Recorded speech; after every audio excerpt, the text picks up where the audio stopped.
This is Beyond the Business. There was a moment when the ocean stopped being only a place we moved through. No announcement marked it, no clear line was crossed. Structures began to appear, fixed, anchored, and permanent. Not passing by and not temporary. What once carried ships now carries weight. What once absorbed movement now holds foundations. The ocean became something we built into. This shift didn't come from a single decision. It emerged gradually through extraction, energy, cables, platforms, and installations designed to last longer than political cycles and business plans. The ocean did not resist, it accepted. But acceptance is not the same as neutrality. Because when something is built into a system, it becomes part of how that system behaves, how it flows, how it stores stress, and how it responds over the time. This episode is not about accidents or failures, it is about permanence, about what changes when human activity is no longer passing through the ocean, but staying inside it. So, welcome to the ocean of waste.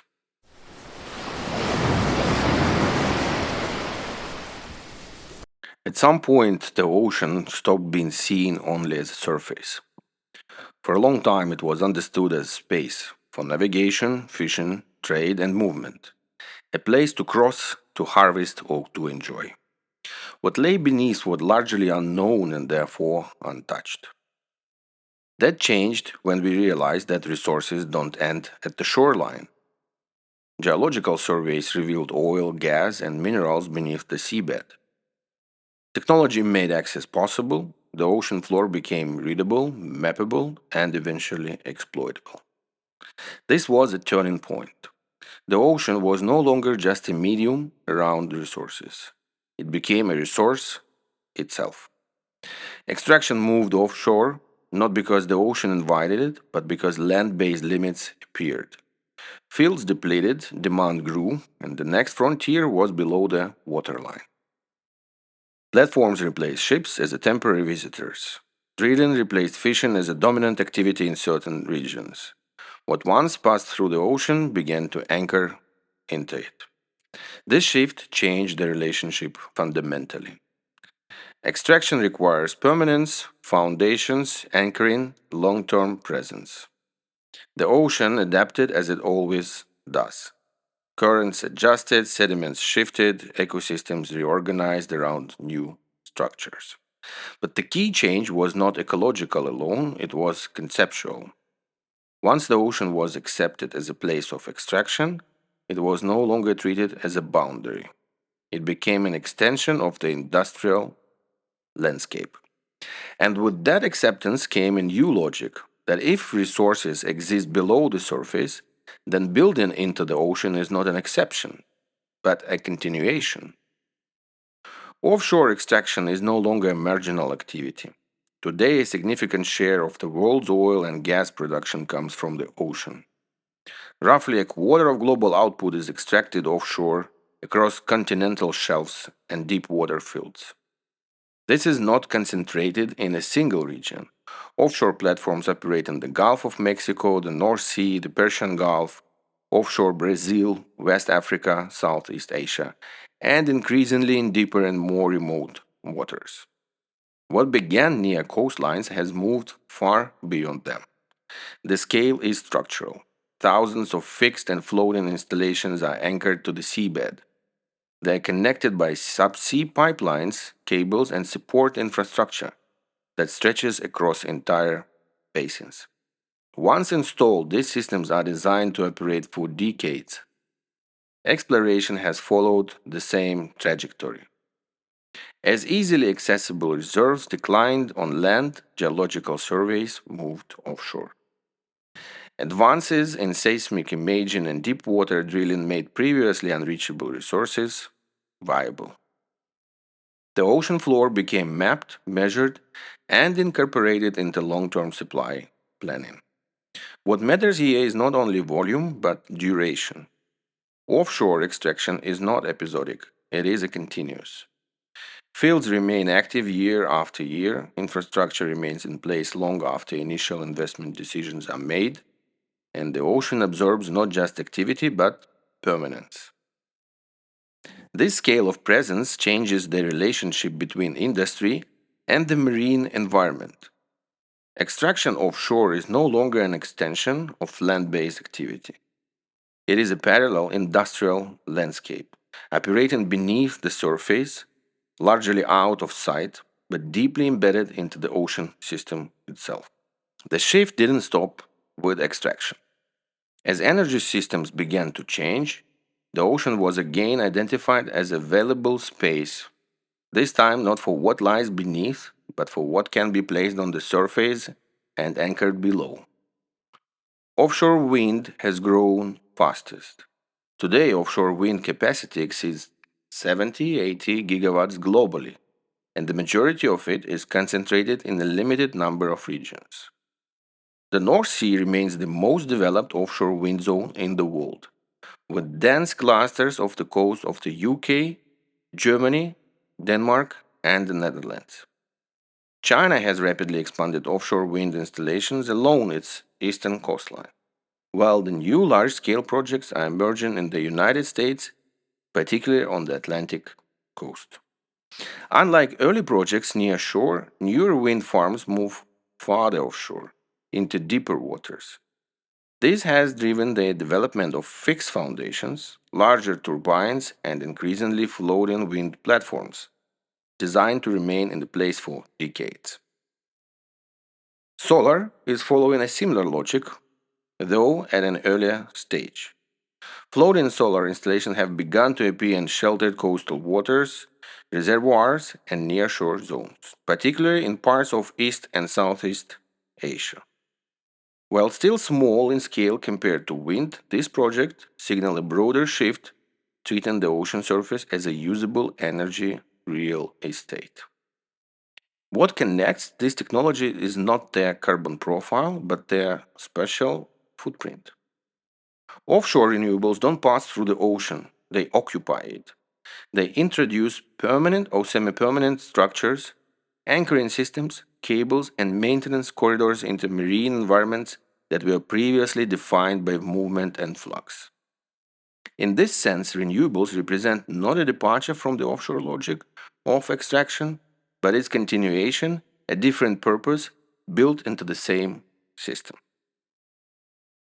The move into the ocean was never driven by curiosity alone. It followed a clear economic logic. Global demand for energy continued to grow, while available space and resources on land became increasingly constrained. In many regions, expansion onshore faced physical limits, social resistance, or regulatory barriers. The ocean offered an alternative, not a cheaper one, but a possible one.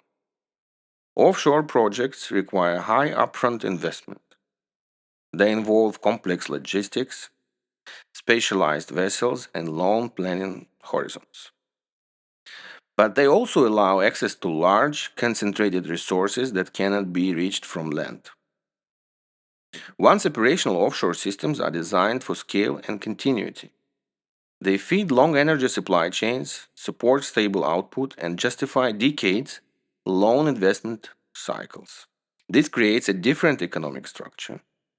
Jobs shift offshore, supply chains reorganize around ports, shipyards, maintenance hubs, and logistics corridors. Entire regional economies begin to depend on infrastructure that operates far from public view. In some cases, offshore production simplifies transport by placing energy generation closer to shipping routes or export terminals. In others, it adds complexity, weather dependence, high operational costs, and increased exposure to environmental variability. What matters is not whether offshore is cheaper or more expensive. What matters is that it works with a long term economic framework. Once capital is committed, infrastructure is built to last. Assets are expected to operate continuously, recovery costs over decades, and remain productive regardless of changing external conditions. This permanence is economically rational, but it also sets the conditions for everything that follows. Because when economic systems rely on fixed structures embedded in a dynamic environment, the costs of change rise, and the consequences of that imbalance begin to accumulate. Environmental impact in the ocean is no longer something society denies. It became visible through disasters, oil spills, blowouts, accidents that demanded immediate response. These events taught us how to recognize harm. Something breaks, something leaks, something is cleaned. But this way of seeing impact hides a deeper blind spot. Because the most consequential changes in the ocean don't come from what fails, they come from what operates normally. Offshore platforms, foundations, and anchoring systems permanently alter the seabed. Sediments are compressed, resuspended, or reshaped. What was once a living, porous layer becomes structurally modified. These changes rarely look dramatic, they are measured in centimeters, not headlines. Wind turbines introduce a different kind of presence. Their foundations change local hydrodynamics. Currents slow, accelerate, or redirect around fixed structures. Sediment transport patterns shift. Over the time, this affects benthic habitats, the organisms that live on and within the seabed. Not through sudden loss, but through gradual displacement. Cables laid across the seafloor add another layer. They generate heat, electromagnetic fields, and physical barriers that intersect with the migration routes of certain species. These effects are subtle and species specific, which makes them easy to overlook. Sound is another blind spot. Drilling, piling, maintenance vessels, and operational noise introduce continuous, low frequency sound into marine environment. For many marine species, sound is not background, it is information. Navigation, communication, mating, and feeding depend on it. When sound patterns change permanently, behavior changes with them. Not catastrophically, but incrementally. What makes these impacts difficult to address is not lack of knowledge, but how they accumulate. Each structure passes assessment, each project meets regulatory thresholds, and each impact is classified as acceptable. But ecosystems don't experience these pressures individually, they experience them together. Over years, altered sediments, modified currents, continuous noise, and physical barriers begin to reshape how ecosystems function, not through collapse but through transition. This is the blind spot. We focus on what spills because it is visible, we measure what breaks because it demands repair. We rarely talk about what stays and quietly becomes part of the system. As discussed in the previous episode on dead zones, the ocean absorbs pressure long before it reacts. The signal is delayed, the response comes later. What we eventually observe is a degradation is often the surface expression of processes that have been accumulating for decades. This season will keep returning to this idea because the ocean does not simply endure what we place into it, it records it. What becomes clear when we step back is not a lack of rules or technology. It is a lack of strategy. Not a strategy for extraction that already exists, but we know how to locate resources, how to reach them, how to scale production and keep systems running. What we don't have is a strategy for use. We extract energy, materials, and space as if availability were infinite. Decisions are optimized for output, reliability, and financial return. Control exists, but is financial control. The system knows how to generate value, it does not know how to define limits. When one area reaches its capacity, pressure is not reduced, it is relocated. From land to sea, from shallow waters to deeper ones, from one region to the next. This is not driven by ignorance, it is driven by momentum. We rarely stop to ask how much is enough or how long a system can absorb pressure before changing its state. We focus on keeping energy flowing, lights on, markets supplied. The question of consequences is postponed. As long as extraction works, it is considered successful, and as long as supply is stable, the system is reinforced. But the ocean does not evaluate success in financial terms. It absorbs activity physically, chemically, and biologically. It stores what enters it: structures, noise, sediments, nutrients, heat. The effects don't appear immediately, they all accumulate. This is the same pattern we discussed in the previous season, not only about energy, but about how we use systems in general. We became very good at producing, we are far less skilled at understanding what production does to the systems that carry it. There is no long term plan for how much pressure the ocean can hold, no shared framework for when expansion should slow, pause, or stop. Only mechanisms that allow the next project to move forward. And this is not a moral failure, it is a structural one. We built strategies to extract value, we did not build strategies to live within systems. And that is why the ocean ends up doing what we don't. It keeps the record. What we move on from, it retains, and what we treat as a temporary, it absorbs permanently. The season is not about finding villains, it is about recognizing a partner. Because until we learn how to use resources, not just how to extract them, every new frontier will look like an opportunity, and every system will eventually reach its limit.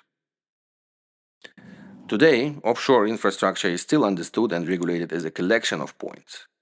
On navigation charts, platforms, wind farms, and installations appear as symbols with coordinates, safety distances, and operational nodes.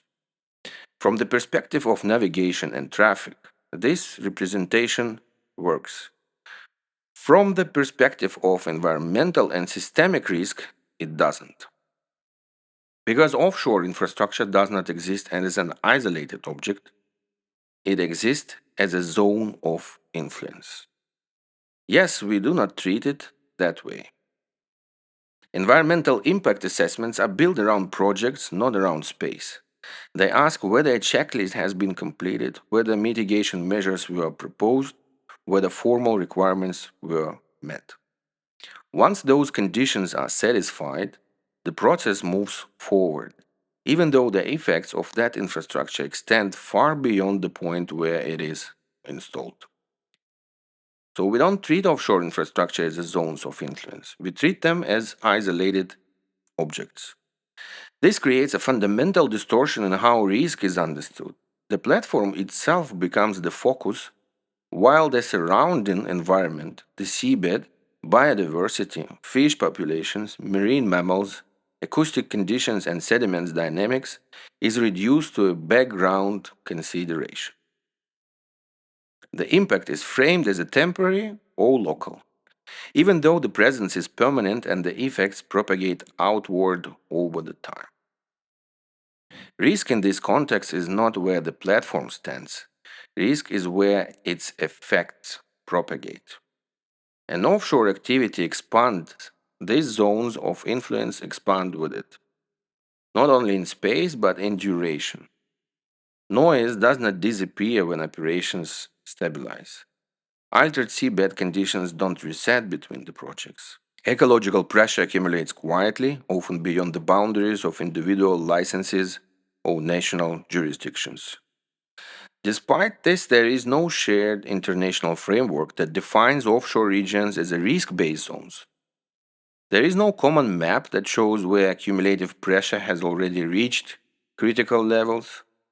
What remains visible are individual assets, approved one by one, assessed in isolation, and disconnected from the wider system they are embedded in. This absence is not accidental. Representing offshore infrastructure as zones rather than points would force difficult questions. It would require acknowledging cumulative responsibility, long term exposure, and limits to expansion. Politically and economically, that conversation is uncomfortable. So the system defaults to what is easier to manage: points, permits, and compliance. Deepwater Horizon did not introduce a new category of risk, it revealed a concentration of risk that had existed long before the incident occurred. The failure was not only technical, it was a failure to recognize that risk had already been embedded in the zone itself. As long as offshore infrastructure is framed as a series of isolated objects, systemic exposure remains largely invisible. And what remains invisible cannot be actively managed, only discovered when the system finally responds.